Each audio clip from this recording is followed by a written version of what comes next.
Christina Spicer. Welcome to Latinas Power Talk. Thank you. Thank you for being here, my friend. Oh my goodness. I'm really looking forward to our conversation. So am I. I kid you not. Every time that we go have lunch, I get little nuggets of wisdom from you because I think you're just super inspiring. Oh, sister, and thank you. You're so relatable as well, but I feel like in those moments where we get to just sit down, unwind, and just have lunch and talk about girl stuff and business stuff and just like being a working Latina woman, I learned so much from you. So I'm so excited about this conversation and all the little nuggets that you're going to share with us and what we can learn from you, because I think you're super inspiring. You're not only an amazing human being, but you give back to so many people as well. And you help whoever comes within your circle. You're always so nice and gracious to lend a hand. And my goodness, that's something that I take with me. And I say this repeatedly. I think you helped out a lot with the live event podcast in ways that I will never be able to repay you back. So thank you. That was such an incredible experience and event. And just to see so many women rallying around each other to support each other and listen to one another is amazing. So the platform you're creating for people is also incredibly inspiring. Thank you. But let's talk about you. This episode is about you. So you are the co-CEO of Girl Scouts Arizona Pipe Cactus. Yep. What drew you to that mission? Tell me a little bit about how you got started in this role. Yeah. So as far back as I can remember, being able to stand for girls and women has always been kind of my thing, right? At the core. At my core. And I remember, so I'm the first person in my family to go to college. I went to ASU. And go Sun Devils. Go Devils. I don't think I knew that. Yeah. What school were you at? So I was, my first college that I was at was the Hugh Downs Communication School. Okay. And I always joke around because the building was, the bottom floor was all the journalism majors and all the top floor were human communication. Okay. And you could always tell the difference because the journalism majors were always like dressed to the nines. They got their cute heels on. They looked so TV pretty ready. all the time. And then we would get in the elevator and it would be like this really beautifully dressed human. And then us, we were like in our Ugg boots and like sweats and we're like, top floor, please. Not the bottom floor. So I graduated with my degree in human communication. I found out you could get a degree in talking and was like, yes, that is what I'll take. That's what I'll do. I'll take that one. I'm good at that. Yes, I'll just keep talking. So my last semester in college, I did a women's studies course, and it was an independent study. And the request of my study was I had to find a job that served women and girls. So I ended up getting a job with an organization called Not My Kid, and really working with youth and telling personal stories of recovery and strength and challenges to youth. And I loved it, and it was really broad. And from there, I went and I was able to work at Teach for America and learned a lot about our education system and all of the incredible... So were you a teacher for a minute then? I wasn't. Okay. I was one of the anomalies. I always joke, because Teach for America's kind of tagline was like, we're here for the best and the brightest. Like that's what we recruit is best and brightest. I'm like, I was never one of their best and brightest. Oh no. But I was somebody who grew up in the community, grew up in the schools that we placed our educators in. And it was an incredible experience to really understand our community's desire and passion to help our education system and really understand that no matter what zip code you live in, you absolutely can be in a space of learning and growing and development. We just need excellent teachers in the classroom. And so I had that experience. And so I always joked that I would end my career at Girl Scouts. Like I thought that was like the mothership of places to go.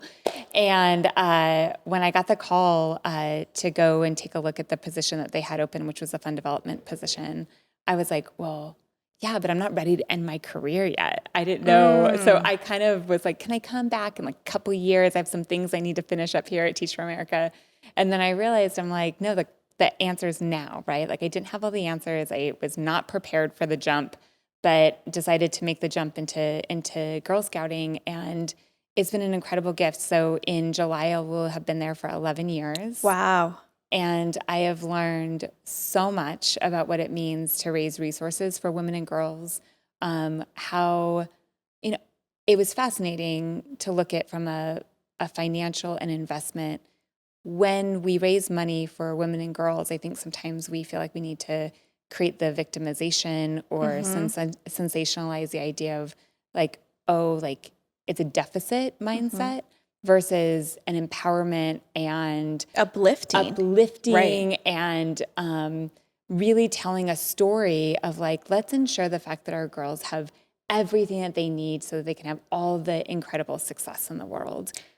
Right. And so the first time, and I don't know if you remember this, the first time that we went to lunch, if I'm honest, as a kid growing up, because I moved to Arizona in 2004, there were a lot of my friends, a lot of my peers in like grade school, middle school, who were in Girl Scouts. Yeah. But that was something that I wasn't really familiarized with of like what it actually entails and what the mission and the values were of the Girl Scouts. So I remember the first time that we went to lunch, you brought up this whole conversation about the purpose of the infamous Girl Scout cookies, right? And what that stands for. And I have never seen Girl Scouts in the same way as I do now. Yeah. Because there is such power in what you guys are doing. And like you said, it's not a deficit, it's an opportunity that we're giving. And it's like inspiring and making means for women, because these young girls are going to turn into women that contribute to society. And it's allowing them space to thrive in whatever they envision themselves. Absolutely. So can you explain a little bit about those cookies? Because that's something that I didn't know, and I thought it was super fascinating. Yeah.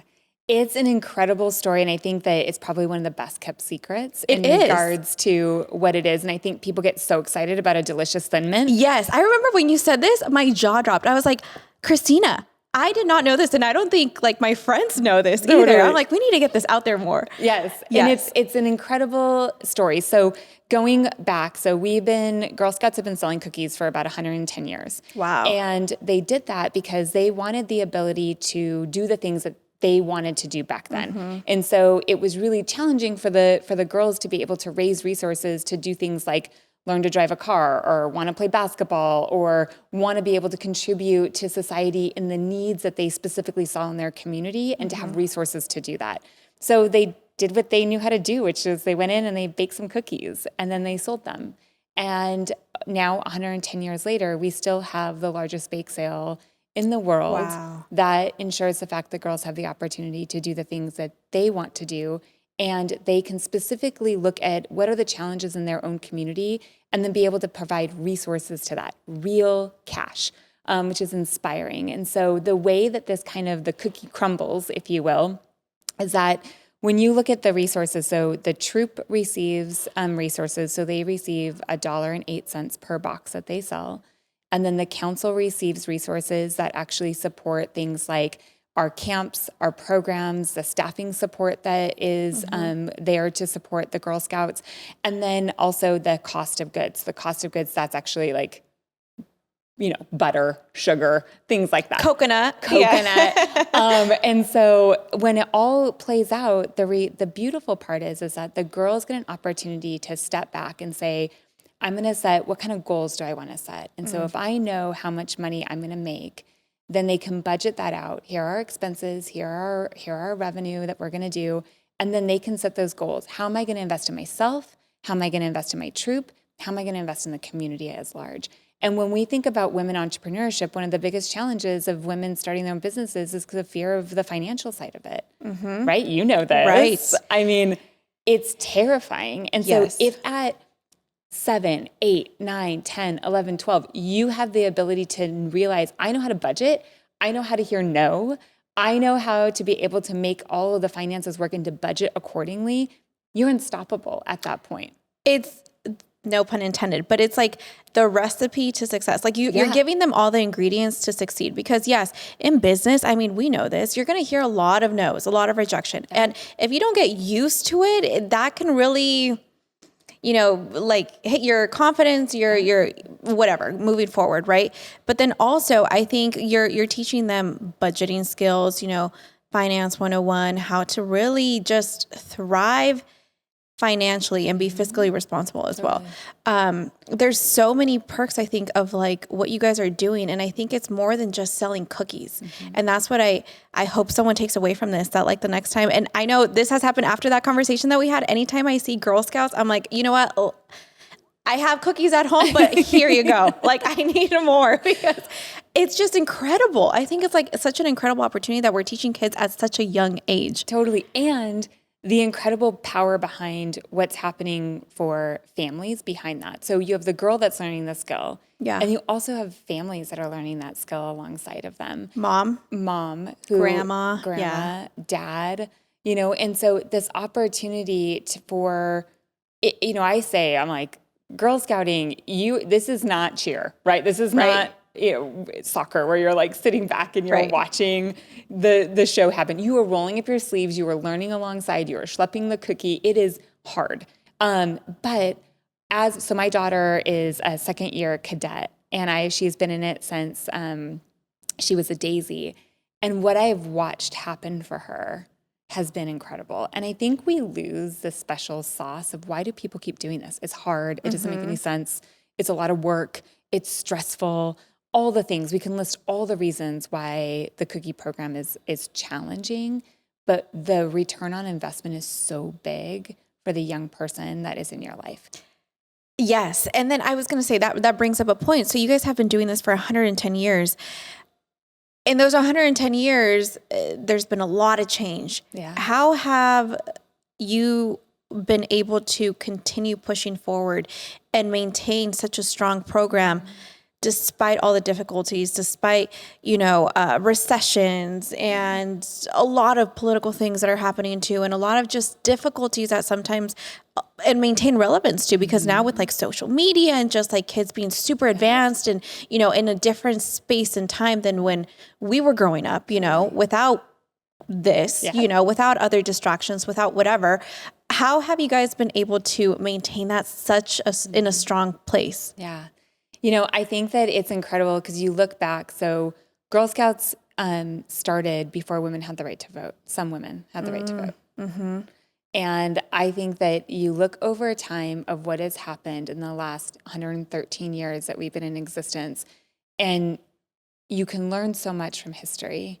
And so you look at what the current situation is now, and you can look back and go, how do we ensure the fact that we're on the right side of history? Right. How do we look back and go, how do we make sure that we are always standing for what our mission is, which is girls? And we want to make sure that every single girl has the opportunity to live their fullest potential. That has never changed. So from the core of when we started, when Julie Gordon-Lowe, our founder, had this incredible opportunity to bring this to the United States, that was the vision. And so those core values have never shifted, yet the programming around it has. So that identity has stayed really strong to the core mission of saying, we're going to ensure the fact that us adults clear the path to make sure that girls can walk through that and build as much confidence, courage, and character as possible so that when they become adults, they have that, in some ways, I'm going to use this word, audacity to do great things. Yes. And whether or not you're in Girl Scouts for a hot minute or whether or not you go all the way through and you get your gold award, it doesn't matter. That impact of realizing that sisterhood matters, having a sense of belonging matters. And now more than ever, our girls need to feel like they belong in that who they are and their identity, all that they bring, their family, their culture, all of it matters. You are enough, just the way you were born. Yes. Yes. And that then you have people validating that not through your phone, not through your social media, but you and I, when we sit at lunch eating French fries, right? Yeah. The ability to say, I see you, and thank you for seeing me back is a really powerful thing. That's sisterhood. And if you can teach young girls that from the very beginning, all the other stuff will come and go, interest, hobbies, stuff. But that ability to look at another woman and go, I got you. I got you. Oh my gosh, that just gave me chills. I think it's just, you feel like a warm hug. Anytime I speak to you, you really do. Were you a Girl Scouts? Oh my goodness, so this is a great story. So yes, for a hot minute. So I'm one of the hot minute people. So I was raised by two really strong Latina mamas. So my mom and my grandma, and my best friend, her mom was Latina, and we were in first grade, and we were like joined at the hip. And she came to school in this brown uniform with these brown socks and this little like orange tie thing. And I was like, where'd you get that? And she was like, I am a brownie. Do you want to be a brownie with me? So I ran home and I was like, Mom, I have to be a brownie. And she's like, who's calling you that? And I'm like, no, like it's a thing. Like it's a place you go. And so she was like, well, I don't know. And I'm like, well, Melissa's doing it. So she goes to the meeting, she lets me go, and she sat at the back of the room, arms folded, and just watched. Like, what could they possibly teach my child? And was super skeptical, which makes sense. She was never a Girl Scout.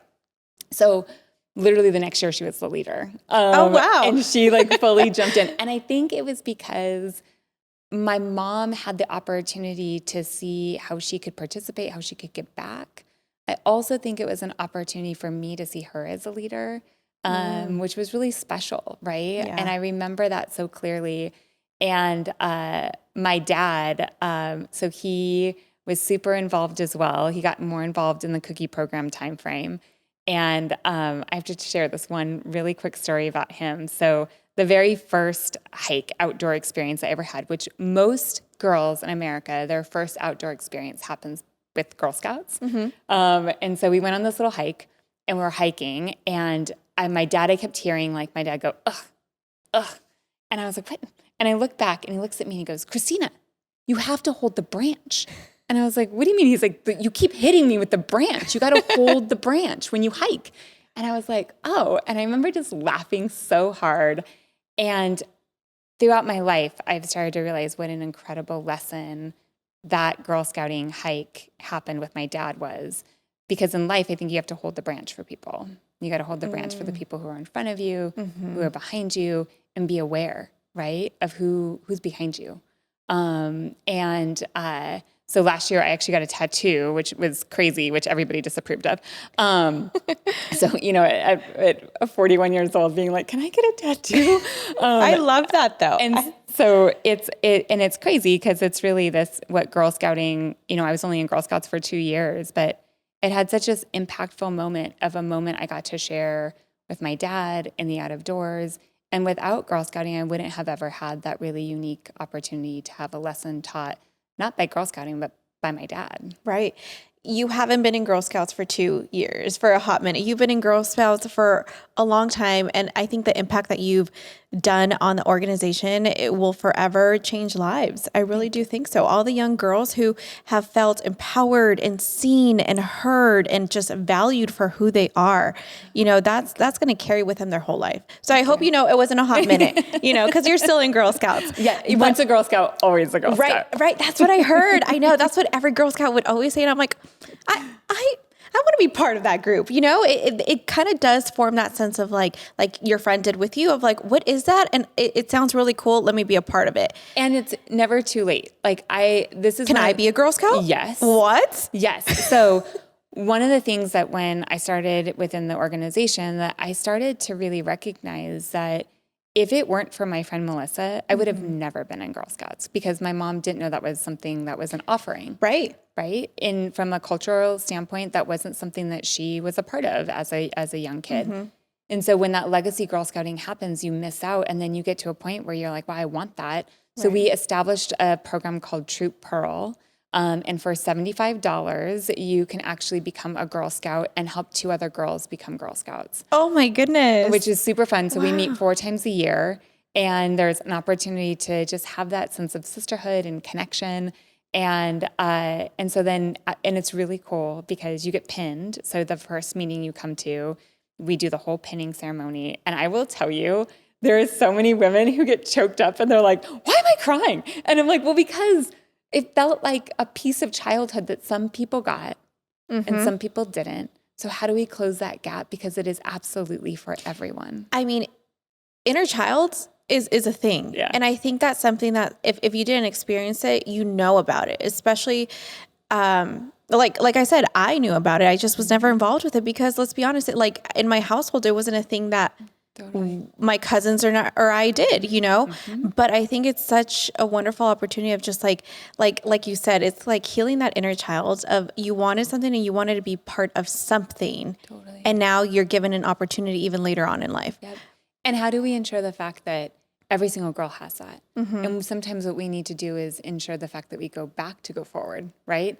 To be able to say, let me educate you in regards to what this is so you can experience it. So then you feel comfortable asking your nieces and the women and girls in your life to get engaged and involved. But if you don't know why would you spend the extra time and energy learning that? Right. I think you're big on sisterhood, and that's something that's at the core of Girl Scouts. Where did that come into your life of being such an advocate for sisterhood and community and just supporting women in general? Yeah, it's a good question. I think, I do think watching and being raised by two really strong women, my mom and my grandma, I think really did embed that sense of the gift of female connection in your life and what that means. And then over time, so it was just the three of us, and so I would always have people over at my house and really developing friendship and developing that connection with the girls and the women in my life, realizing that sometimes because all of my cousins lived in California and now here I was in Arizona, like missing that sometimes family doesn't necessarily mean blood. Blood. And that was like shocking, right? And so then how do you develop that? So when you lack that sense of community or family, how then do you create it? And then making sure that you're continuing to seek that no matter where you go. So learning that at a young age, that it's on me to be able to figure out, how do I build that sisterhood? How do I find community? And then throughout, I think the other thing too, so when I was in college, I started an organization called Cameo, which stands for Caring and Mentoring Each Other. And when you look at a cameo, you always wonder, like, who is she? Like, what made her like face so perfect that she got put on a piece of ivory? And so the question, I think the key element to friendship and to sisterhood is you always are asking others and yourself, who is she? Who is she in her life? And that you're always going to be changing. You're always going to be evolving. And so to make sure that you have the right people around you to ask that question in all stages of your life of who is she? And so I think my understanding of friendship and sisterhood has evolved over time, and it's like oxygen to me. Like, I don't think my life works without the women in my life and the young girls in my life, because I think I learned so much from all of them. What has been one of the most rewarding or impacting moments of creating such a strong sisterhood bond with anyone in your life? Yeah. So I have my very dearest, bestest friend, Heather. And it's funny because we tell this story. So her boss at the time, she and I had lunch, and this was a long time ago, like 20 years ago. We had lunch, and she was like, hey, well, we have a position open. Why don't you come check it out? So I meet, and so it's Heather and her boss and me. And I think Heather thought I was like coming for a job. I was like, no, like, I don't even know what exactly am I doing here. And I just remember watching her and her watch me and me be like, I come in peace, right? Like, and then that, I was fascinated by her career, I was curious about her. And then from there, we ended up working together, and then you become more and more and more vulnerable, right? I think that becomes the secret sauce. It's like you give a little bit of trust and you see what they do with it. You give a little bit more, you see what they do with it. And before you know it, you're like, wow, like, I am a better human being because this person is in my life. And now I understand that they can truly see me and I see them, and I'm so grateful for that. There's nothing better than being able to feel fully understood. And somebody to be curious about you just the way that you want to be curious about them. And so I think that, like, when I think about that friendship, it does become sisterhood, even though we are not, it's deeper than a friendship. And I do think, like, I'm going to get spiritual on you for a second, but when we think about, like, from a biblical standpoint, there is a story about, two people and this idea of that friendship is about knitting souls together. And I think that visual is such a beautiful visual of souls being knitted together in friendship, is really cool, and that it's a different kind of love. No, 100%. And it's funny that you bring that up, because last night I was seeing a quote, either on Instagram or TikTok, that said something in regards to that sometimes soulmates are not, a romantical partner or whatever. It's sometimes soulmates are friends who just come into your life, see you to your core, and understand you and stick through all the good and the bad, and I am blessed to have people in my life that are like that no matter what season, they always come back and say, how are you? what do you need? Or in those moments of doubt, be like, no, you got this. Like get that out of your head, because that is not true. And just like kind of grounding you in a way. And I think like I also learned that, I guess, today speaking with you, that's like the beauty of Girl Scouts as well, because you're forming a group of women who are being raised together in a way, who do see themselves to their core because they spend so much time baking or selling cookies or doing these hikes or whatever in all these stages of life, that you start to build those friendships just naturally. Yep. And you have the opportunity to actually experience stuff together. So that's the other core element that I think is really powerful in Girl Scouting, is that you have a shared experience. And even though you see it differently, and you get to watch some people really excel at something like ziplining, or really excel at doing something with robotics, or somebody else really excelling when it comes to, the entrepreneurship and creating something. And once you start to appreciate that in others, and you start to say like, this is not competition. Right. This is not like, it doesn't matter to me. Like, your success does not make me less successful. Right. And so therefore I want to boost you up in all the ways. And so if we can have and give that gift to our Girl Scouts, to say, when you're in community with people, find the really good things and lift that up. And that will happen then for you too, is a really great sense of feeling a sense of belonging. Like, I go here. Right. Juntas somos más. I always say that. Like, we're not in competition. Like, I want to see you win. I want to see you win. I want to see everyone win. You know what I mean? Not to sound like Oprah right now. Like, you get a car, you get a car. Everybody gets success. Everyone wins. Yes. I think that's just like what we're all striving for, And with Girl Scouts, you guys have been in the organization for 110 years selling cookies. Where do you see the trajectory of Girl Scouts going? Like, with so much growth, with so many new opportunities digitally, everywhere. Like, what do you envision in the next, I don't know, let's say like 10 years for Girl Scouts? Oh my gosh, bigger, better, and more. I think that when, cookies is a gift, right? Like, it's been because investing in girls has been challenging, and girls had to figure out how to do that on their own. I think what we really want people to understand is that cookies is just part of a program. It's not the whole thing. It's 6 weeks of a 52-week year, right? And all the things that cookie program allows girls the opportunity to travel, to experience things around entrepreneurship, life skills, outdoors, STEM, like anything sports, all the things that they want to do, and that nothing financially is going to have to hold them back. It's actually an equalizer versus saying like, my family has money or doesn't have money. The girls actually are earning that themselves, which is a really powerful thing. And so I think one of the things I would love in the next 10 years is people to understand that the power of the cookie program is really about inspiring girls to do what they want to do. It's just a launching pad. And that as we engage girls, older girls, I want to see as many older girls out there doing all the crazy things, traveling, experiencing things, that we're able to, it be like a real great feedback loop between what girls are needing and then what we can provide for them.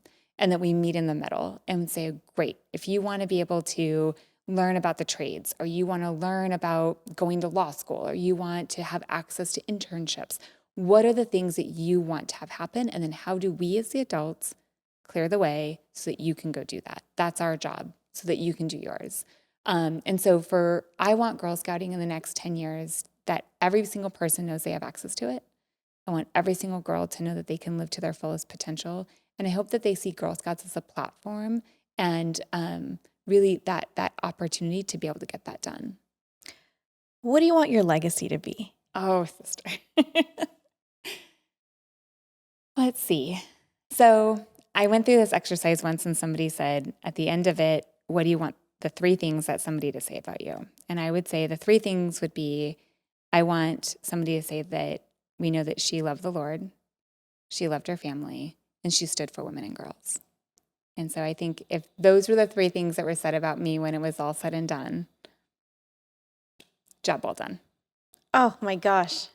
Beautiful. I like I said, like, I feel like every single time that I get the pleasure of just like being in your presence, like I learn so much, and I feel like your heart is truly with helping other women succeed. Thank you. And I love that about you. I think it's my favorite thing about you. It really is. So I can't wait to see you continue to thrive, you continue to grow, because I also want to see that and support it any way that I can.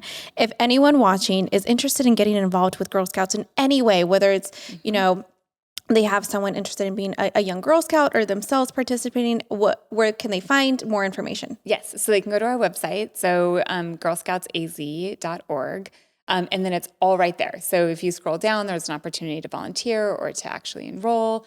And Girl Scouting starts in kindergarten. We do have a preschool program that you can start right kind of early ages. But it starts from kindergarten all the way up. And once you're a Girl Scout, you're always a Girl Scout. Once a Girl Scout, always a Girl Scout. So we would absolutely love volunteers. We would love for your girls to get involved. So if you have a girl in your life that you think that this is something that they would really benefit from, we'd love and welcome them. Sign LPT up for the next volunteer event, because I want to go. I want to go. I want to experience this. Like I said, like growing up, I had heard of like other friends, other colleagues, like being a Girl Scout, but I never got to experience it. And now what a gift that you're giving other women, the gift of also being part of it. I think it's healing the inner child of us that sometimes we were curious about, but didn't take action on it. Mm-hmm. And I think it's so beautiful. And I will be there. I will be there. We'll take it.